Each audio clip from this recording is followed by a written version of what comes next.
শ্রীমৎ চিন্ময় কৃষ্ণ দাস ব্রহ্মচারীকে মিথ্যা পতাকা অবমাননার নামে তাকে কারাগারে পাঠানো হয় ও এখনো অবধি তাকে জামিন না প্রদান করে হয়রানির জন্য করা হচ্ছে, যার জন্য বাংলাদেশ সম্মিলিত সনাতনী জাগরণের পক্ষ থেকে তীব্র নিন্দা ও প্রতিবাদ জানাতে আজকের এই সাংবাদিক সম্মেলন। প্রিয় সাংবাদিক বন্ধুগণ,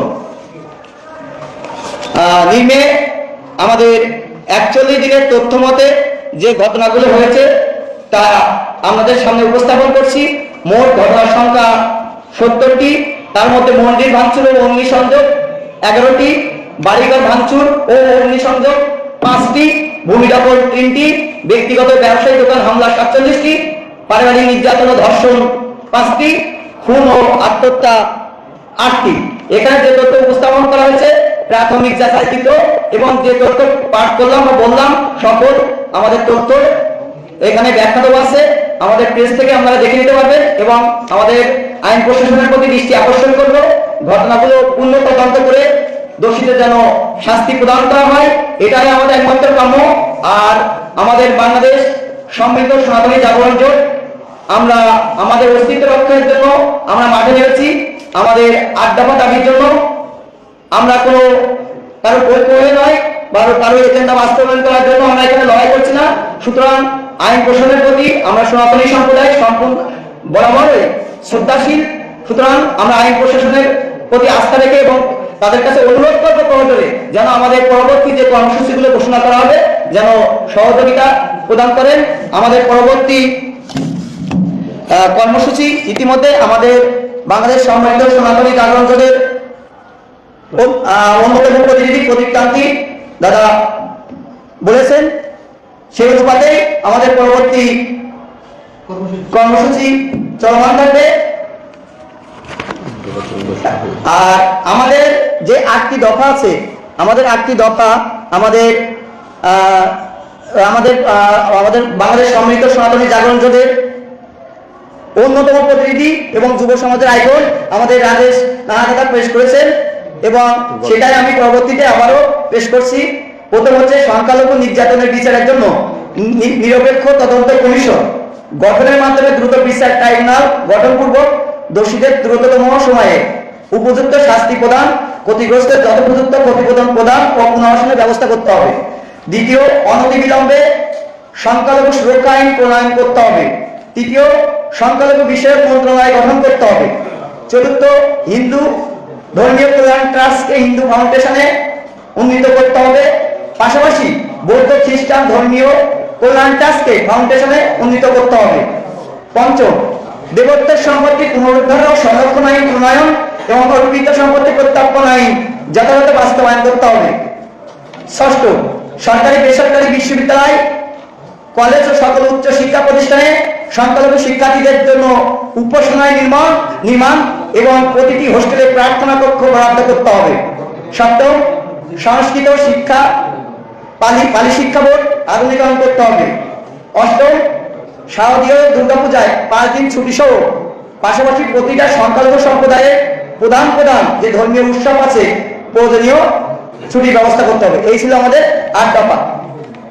প্রিয় সাংবাদিক বন্ধুগণ, উপরিক্ত তথ্যের ভিত্তিতে আমরা চাই যে সমস্ত নির্যাতনের সঠিক বিচার হয় এবং আপামর জনসাধারণ যেন আমাদের মাধ্যমে এই গুরুত্ব অনুধাবন করতে পারে। উল্লেখ্য, ইতিপূর্বে বাংলাদেশ হিন্দু বৌদ্ধ খ্রিস্টান ঐক্য পরিষদের একটি তথ্যচিত্র প্রকাশ করেছে, তার পরবর্তীতে আমরা এই 41 দিনের এই 70টি তথ্য প্রেরণ করলাম। এই ধারাবাহিকতায় এই প্রয়াসে আমাদের সকলের পাশে থাকার আহ্বান জানাচ্ছি। এই বলে আমি আমার লিখিত বক্তব্য শেষ করছি। আমি প্রসেনজিৎ কুমার হালদার, ধন্যবাদ সকলকে। আমাদের এই বিষয়টা আগেই বলেছেন এবং আমাদের এই বিষয়টা ব্যাখ্যা করবেন আমাদের শ্রদ্ধাবাদন প্রদীপ দা। আগামী কর্মসূচি আমরা ইতিমধ্যে ঘোষণা করেছি, আবার আপনাদেরকে জানাচ্ছি।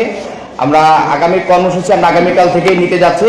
আগামী 14 ফেব্রুয়ারি রোজ শুক্রবার প্রত্যেক মন্দিরে আমরা আমাদের চিন্ময় কৃষ্ণ প্রভুর সুস্থতা এবং সকল যারা বন্দী এবং আছেন এবং যারা আহত হয়েছেন তাদের সুস্থতা কামনায় আমরা মন্দিরে প্রার্থনা সভা করব এবং সকলকে আহ্বান করছি আগামীকাল শুক্রবারে প্রত্যেক মন্দিরে এই কর্মসূচি বাস্তবায়ন করার জন্য। পাশাপাশি 21শে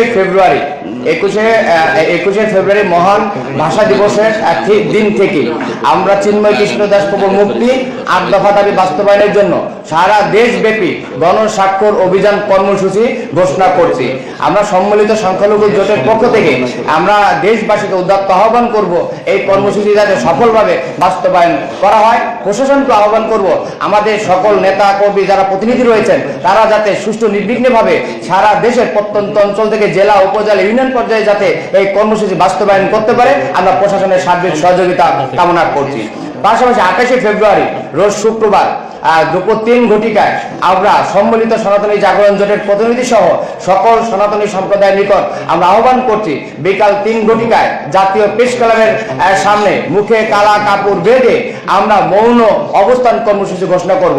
যারা এই কর্মসূচিতে অবস্থান করতে পারবেন না তারা যার যার অবস্থান থেকে মৌন অবস্থান নেবেন এবং আমাদেরকে সেই কর্মসূচির বাস্তবায়নের ছবিগুলো পাঠাবেন। আমরা দেশব্যাপী আমরা সেই কর্মসূচির ছবি এবং ভিডিও অন্তর্বর্তীকালীন সরকারের কাছে পাঠাবো যে আমরা এই দেশে 3 কোটি হিন্দু সম্প্রদায় কি চাচ্ছে, আপনার কি করা উচিত, আমাদের সাথে বসেন, আলোচনা করেন, 8 দফা বাস্তবায়নে আপনারা দ্রুত এগিয়ে আসুন। ধন্যবাদ সবাইকে। আগামীকাল সন্ধ্যা 6টায় হ্যাঁ, আগামীকাল সন্ধ্যা 6টায় আমাদের ঢাকেশ্বরী মন্দিরে ঢাকেশ্বরী মন্দিরে ঢাকার কেন্দ্রে হ্যাঁ, আর ঢাকেশ্বরী মন্দির থেকে শুরু হবে এবং সারা দেশব্যাপী যার যার অবস্থান নিকটস্থ মন্দির থেকে এই কর্মসূচি করতে পারবে। প্রথম দাবিটা আরেকবার বলুন, এই যে নো মাইন্ড মানে শুক্রবার হচ্ছে আপনারা আগামীকাল আগামীকাল 14 ফেব্রুয়ারি রোজ শুক্রবার সন্ধ্যা 6 ঘটিকায় ঢাকেশ্বরীর মন্দির থেকে আমরা আমাদের চিন্ময় কৃষ্ণ প্রভুর মুক্তি, সুস্থতা এবং যারা আহত হয়েছেন বিভিন্ন সময় তাদের সুস্থতা কামনায় আমরা প্রার্থনা সভার আয়োজন করব এবং দেশব্যাপী সকল আমাদের প্রতিনিধিদেরকে আহ্বান করব